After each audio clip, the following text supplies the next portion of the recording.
어제 민간단체 대북전단 살포를 둘러싸고 남북이 상호 총격을 가하는 위기 상황이 벌어졌는데요. 북한이 오늘 남북 관계가 파국으로 되돌아갔다고 선언을 했습니다. 실세 3인방의 방문을 계기로 남북 대화 국면이 열린 지 일주일 만에 분위기가 다시 얼어붙고 있는 것입니다. 정영태 통일연구원 선임연구위원 그리고 이준환 인천대 정치외교학과 교수 모시고 자세한 이야기 나눠보도록 하겠습니다.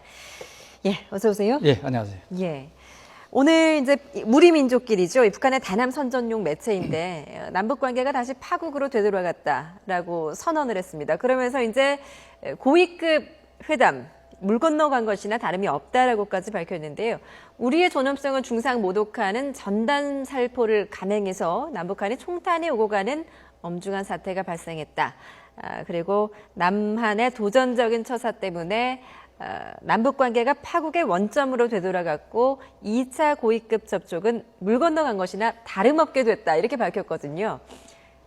물 건너간 것이다라고 단정한 것이 아니라 이제 다름이 없다라는 표현을 쓰기는 했는데 예. 어떻게 해석을 해야 될까요, 박사님? 이것은 이제 현 상황에 대해서 사실은 나름대로 그 통전 차원에서 모든 책임을 남한 당국한테 두도록 하기 위한 하나의 그 술수라고 봐야 됩니다. 예. 그렇기 때문에 여기에서 지금 얘기하는 것이 그 공식적인 그런 그 발표라고 보기는 어렵고 예. 어디까지나 앞으로의 남북한 관계를 이끌어 나가는 데 있어서 소위 그 홍보 차원에 있어서 이걸 이제 활용하는 그런 측면이 사실 있는 거죠. 그렇기 때문에 이번에 남북한 고위급 회담을 우리가 그 하는 데 있어서 예. 사전에 여러 가지 유리한 환경을 조성하는 그런 멘트로 일단 받아들인 것이 적절하지 않겠느냐 이런 생각이 됩니다. 북한 측이 주도권을 잡기 위해 유리한 환경을 조성하기 그렇죠. 위한 예. 공식 멘트는 아니고 이제 어쨌든 북한 매체니까요. 지속적으로 이러한 형태로 소위 일종의 그 예. 선전선동의 예. 그 일환이다 이렇게 보시기 틀림없을 것 같아요. 예, 그렇다면 이제 고위급 접촉이 완전히 무산된 것은 아니다 이런 입장이신 것 같은데 어떻게 보세요? 교수님께서는 어떻게 해석을 해야 될까요? 그렇죠. 아직 예. 무산됐다. 파국으로 갔다. 앞으로도 아주 장밋빛 전망이 있다. 이렇게 딱 부러지게 얘기할 수 있는 상황은 아니고요. 예. 2차 고위급 회담이 열리기 전까지 계속 이 냉탕과 온탕과 냉통을 왔다 갔다 할 거라고 저는 생각합니다. 예. 그리고 지금 어저께 이 전단지를 뿌리고 또 북측에서 이 총격을 예. 쏘고 이런 것으로 인해서 조금 일주일 만에 분위기가 바뀐 것은 사실이지만 예. 앞으로 이 고위급 회담까지 이 최악의 시나리오도 갈 수도 있지만 예. 최상의 시나리오도 갈 수도 있는 상황이죠. 그 최상의 시나리오라는 거는 이제 또 다시 분위기가 반전되는 걸 말씀하신 건가요? 길게 보면은 사실은 1년 반 동안 박근혜 대통령 임기 1년 반 동안 남북 관계는 사실은 그 평행선을 달렸어요. 예. 굉장히 악조건 속으로 달리다가 지난 10월 4일 그 북한의 실세 3인이 방남한 것이 예. 오히려 돌출적인 현상이었죠. 예. 그래서 이 최상의 시나리오라고 한다면 과연 왜 어떠한 목적을 가지고 어떠한 논리에 기초해서 앞으로 어떻게 남북 관계를 바꾸겠다라고 하는 계획을 가지고 10월 4일 날 내려왔느냐. 예. 만약에 그런 것이 진정성이 있고 계획이 있고 한다라면 예. 이런 그 총격이 있거나 이런 냉탕을 가도 상당히 냉탕을 가더라도 결국은 남북 관계가 개선이 될 거고 예. 그러면 이 최상의 시나리오로 갈 수 있다고 보는 거고 최악의 시나리오는 북측에서 가장 민감하게 반응할 수 있는 인권 문제라든가 예. 그 북한 지도부의 존엄을 건드리는 문제를 계속적으로 한다고 했을 때는 또 이게 최악의 시나리오도 갈 수 있는 거죠. 예. 그래서 이제 지금은 최상의 시나리오가 가능성이 높다, 최악의 시나리오로 갈 것이다 단정하기는 어렵고 예. 다만 남아있는 것은 현 정부, 우리 정부가 이 최악의 시나리오로 가지 않게끔 북쪽과 잘 이 협상을 전개를 하고 예. 주도권도 놓치지 않으면서 최상의 시나리오로 가게끔 이렇게 끌어내는 것이 과제라고 생각합니다. 예. 이제 말씀하셨듯이 실세 3인방이 내려온 지 일주일 만에 분위기가 정말 굉장히 극과 극을 오가고 있는데요. 그 대북선단 살포에 민감하게 반응을 해가지고 이제 총격을 가했다라는 분석도 있지만 사실상 이제 북한이 오래전부터 치밀하게 계획했던 게 아니냐 또는 분석도 있습니다. 박사님께서는 어떻게 보십니까? 그게 오랫동안 계획했던 것은 기본 노선이 있다고 봐야 되겠죠. 예. 그게 바로 뭐냐 하면은 남북한 고위급 회담이 앞으로 열린다 손 치더라도 북한 입장에서는 우선적인 의제가 있을 겁니다. 그 우선적인 의제 중에 하나가 북한의 어떤 그 존엄을 건드리는 여러 가지 비방선전이라든가 예. 이런 소위 이제 풍선이라든가 이런 것을 통해서 소위 체제를 건드리는 이러한 것에 대해서 빨리 그 중단하게 한다든가 뭐 제거하게 한다든가 이게 바로 남북한 관계 개선을 위한 좋은 환경을 만들어야 된다고 하는 북한의 요구예요. 예. 자, 그렇기 때문에 이것이 만약에 그 지속된다고 한다면은 앞으로 남북한 소위 관계 개선을 위한 고위급 회담이 열린다 손 치더라도 예. 그것이 여러 가지 발전적으로 나가기가 좀 어렵지 않겠느냐 이런 생각이 사실 되죠. 그러나 어떻든 북한 입장에 있어서는 그 남북한 관계 개선의 필요성은 우리보다 더 갖고 있다. 예. 이렇게 봐야 되겠죠. 자, 그러면은 남북한 관계 개선을 하기는 하는데 그러면은 어떻게 하느냐? 자기식의 남북한 관계 개선을 해 나가야 되겠다. 예, 이런 주도권을 거고요. 잡겠다. 바로 이제 그 주도권도 뭐 단순히 기싸움이 아니라 예. 우선적으로 한다고 이번에 서해 해상에 있어서도 NLL을 침범을 했지 않습니까? 거기에서 또 충돌이 사실 있었습니다. 이게 바로 뭘 또 뜻하느냐면은 예. 이번 그 고위급 회담에 있어서 서해 평화 협력 지대라든가 이런 것도 협상 의제에 넣어 가지고 예. 자기들이 그어놓은 형태의 어떤 그런 NLL을 무시를 시키고 자기 형태의 또 해상 경계선을 또 유지해 나간다라든가 예. 뭐 이거 그 다음에 또 존엄을 건드린 데서 또 이것을 억제하는 그런 방법들. 자, 이것이 어느 정도 되면서 그 다음에 이제 경제 지원과 관련된 혹은 경제 협력과 관련된 이런 뭐 금강산 관광사업 재개라든가 앞으로 또 개성공단의 어떤 발전적으로 또 확대라든가 예. 뭐 이런 등등이 또 요구가 될 것 같아요.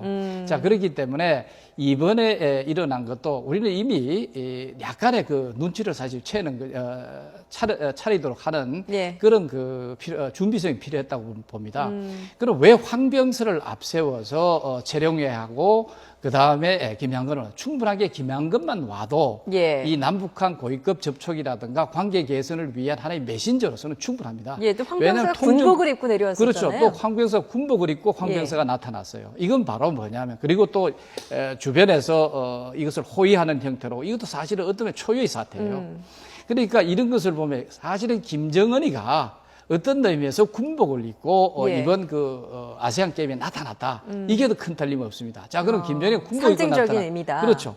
군복 입고 나타났다는 것은 바로 자기들의 군사적 위력을 갖고 있다는 뜻이에요. 예. 그러면 항상 자기들의 군사적 이 위력을 갖고 있기 때문에 자기들을 무시하거나 깔보거나 어떤 형태로 해서는 안 된다. 예. 그렇게 했을 때는 우리 단호하게 군사적 수단을 활용을 해서 자기식으로 남북한 관계 개선을 남북한 관계를 이끌어나가겠다 예. 하는 그런 상징적 표현이라고 봐야 되겠죠. 그렇군요. 그렇기 때문에 고위급 접촉이라고 하는 소위 이제 이것을 우리가 그 화두를 던졌다 손 치더라도 사전에 저 사람들이 나름대로 암묵적으로라도 우리한테 요구했는 게 있지 않았느냐. 예. 소위 서해 NLL이라든가 문제, 소위 서해를 좀 평화 지역으로 만들어야 되겠다. 예. 그다음에 그것보다 더 앞서서 역시 그 존엄을 건드리는 예. 여러 가지 행위들을 사전에 좀 우리 당국이 앞장서서 이것을 좀 억제하고 막도록 그런 환경을 만드는 것을 요구했을 가능성도 있지 않겠느냐 이런 생각이 예. 들죠. 뭐 그러니까 이것이 안 되고 그게 강행이 된단 말이에요. 그렇다면 당국이 안 했던다면 자기들은 군사적으로 예. 이 수단을 가지고 자기들 해결하겠다 예. 하는 이런 하나의 시위가 아니냐 이런 생각이 되죠. 일각에서는 이제 김정은 위원장의 모습을 감춘 지가 이제 40일 가까이 되면서 이제 네. 북한 체제가 좀 불안하고 통제력을 잃은 상황에서 이렇게 강경하게 대응하는 것이 아니냐라는 해석도 있는데 이제 박사님하고 의견은 좀 다른 거군요. 예, 그렇죠. 교수님께서는 어떻게 보십니까? 어떤 해석이 맞는 걸까요? 글쎄요, 지금 뭐 그거는 이제 시간이 지나면 자연히 알게 될 건데 예. 저로서는 어떤 생각이냐면 이 전단을 살포한다고 하는 것이 이미 북측에서도 알고 있는 거고 예. 그리고 전단을 어저께 처음 살포한 것이 아니라 지난 뭐 분단이 지금 내년이면 70년이 되지 않습니까? 그리고 이 전단 살포한 것도 2000년대에서부터 상당히 오래됐어요. 예. 이 탈북자 단체나 북한 인권 단체가 2000년대 초도 이렇게 살포를 했었는데 2008년에는 이 전단 살포를 계속할 경우에 개성공단을 중단시키겠다라고 해서 실제로 중단시키는 일이 있었고 2013년에도 계속 이 존엄을 건드리는 내용이 들은 전단지를 살포하면 개성공단 또 중단시키겠다 했는데 살포를 했어요. 그랬더니 또 중단시켰거든요. 예. 이번에도 이 살포가 되면은 북측에서도 이렇게 준비를 하는 거죠. 이번에는 대응 방향이 이렇다. 타격을 해라. 그런 상태에서 이런 것이 충분히 그 대응으로 나왔을 것이고, 그리고 또 지난 10월 4일 날 내려왔을지라도 3인이 내려와서 돌아갔을 때 한 달 동안에 어떠한 정치적인 일정이 있고 예. 또 내년까지도 어떠한 그 돌발 변수가 벌어질 수도 있지만 남북 관계의 흐름이라고 하는 것은 이렇게 될 것이다라고 하는 또 타산들을 하고 있거든요. 그런 과정에서 이 냉탕 온탕 가는 거고 주도권을 쥐기 위해서 총격도 하는 거고 NLL도 내려오는 것이고 예. 앞으로도 이런 데에 너무 민감하거나 일희일비 안 하고 예. 중심을 잡고 이 남북 관계의 개선을 이번 기회를 통해서 좀 확고하게 좀 이루어낸다라고 하는 차원에서 접근하는 것이 오히려 예. 신중한 접근법이라고 우리 봅니다. 정부 차원에서도 이제 진짜 중심을 잡고 가야 될 것 같은데요. 조금 화제를 조금만 돌려보겠습니다. 대통령 지지율 추이를 좀 보겠는데요. 이제 지난 주말에 북한의 실세 3인방이 방문한 이후로 지지율이 오히려 올랐더라고요. 그 추이 결과 좀 한번 보겠습니다. 네, 이 갤럽 여론조사 결과인데요. 박근혜 대통령의 직무 수행 지지율 잘한다가 48%였고요. 잘못 수행하고 있다 응답이 42%로 나타났습니다. 잘한다는 응답의 추이가 지금 보시다시피 계속 오르고 있었어요. 최근 몇 주 동안 계속 올라서 40% 후반에서 떨어지지 않고 있는데 어떻게 보십니까, 박사님? 지난 주말에 이제 북한의 실세 3인방이 오면서 네. 남북관계 대화 국면이 만들어진 게 이 대통령 지지율에 좀 영향을 미쳤다고 볼 수 있을까요? 저는 영향을 미쳤다고 볼 수가 있습니다. 왜냐하면은 그 소위 이제 박근혜 정부가 들어와서 소위 이제 한반도 신뢰 프로세스라고 하는 예. 대북 정책을 내놨습니다. 이것은 기본적으로 원칙과 나름대로의 그것을 지키면서 우리가 작지만 한 걸음 한 걸음 신뢰를 구축해서 예. 앞으로 통일까지 이렇게 해내겠다.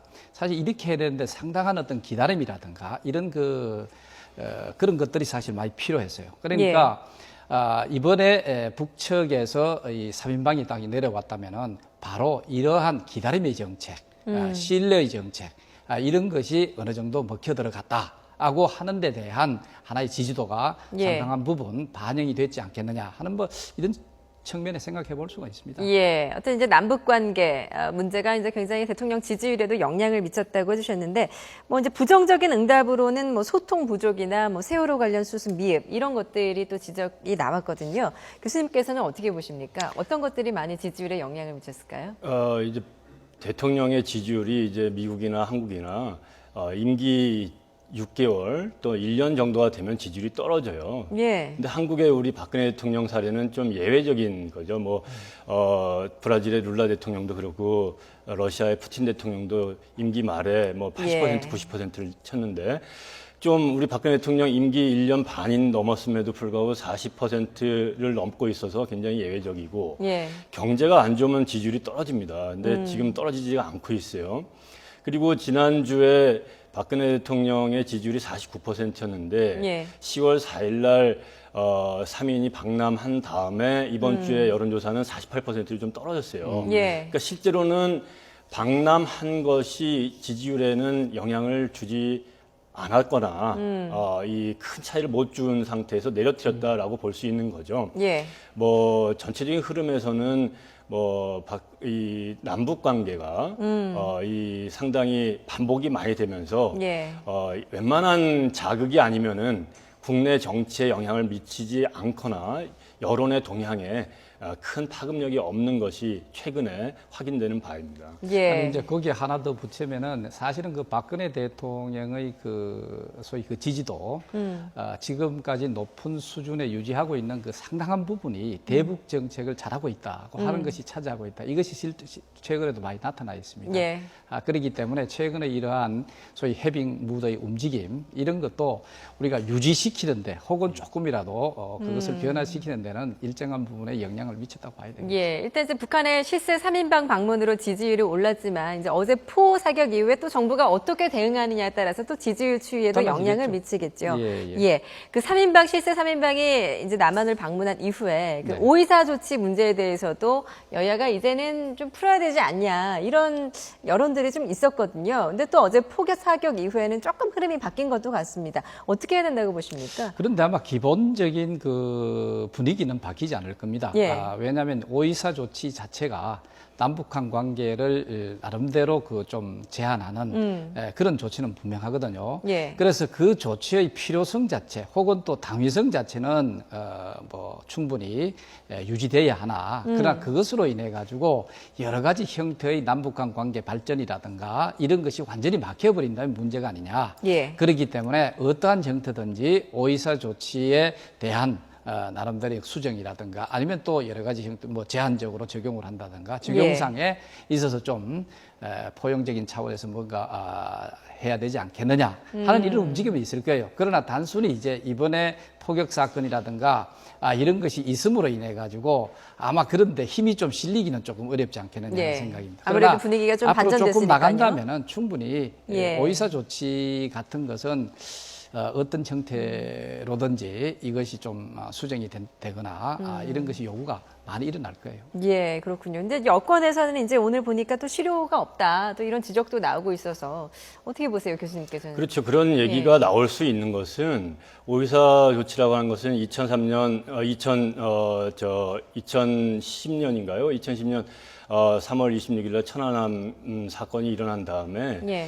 이 개성공단을 제외한 남북 교류를 협력을 다 중단시킨 거거든요. 예.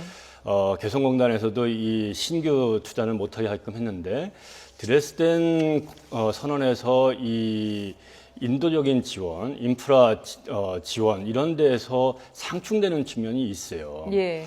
이것을 5.24 조치를 해제할 것이냐 말 것이냐 이런 것을 결정할 때에는 그 천안함 문제에 대한 사과라든지 재발을 안 하겠다라고 하는 약속을 어느 정도의 정치적인 그 확보를 좀 한 후에 예. 이 박근혜 정부도 5.24 조치와 뭐 드레스덴 정책에 대한 선언에 대한 일관성 있는 입장들을 좀 보이면서 이 여권에서도 상당히 이제 좀 낡은 것이기 때문에 바꿔야 된다라고 하는 의견들이 제기가 되기 때문에 예. 조금 차제의 수정은 좀 불가피할 거라고 봅니다. 예, 알겠습니다. 오늘 두 분 모시고 남북 관계에 대해서 짚어봤는데요. 정영태 통일연구원 선임연구위원, 이준환 인천대 정치외교학과 교수였습니다. 오늘 말씀 잘 들었습니다. 네.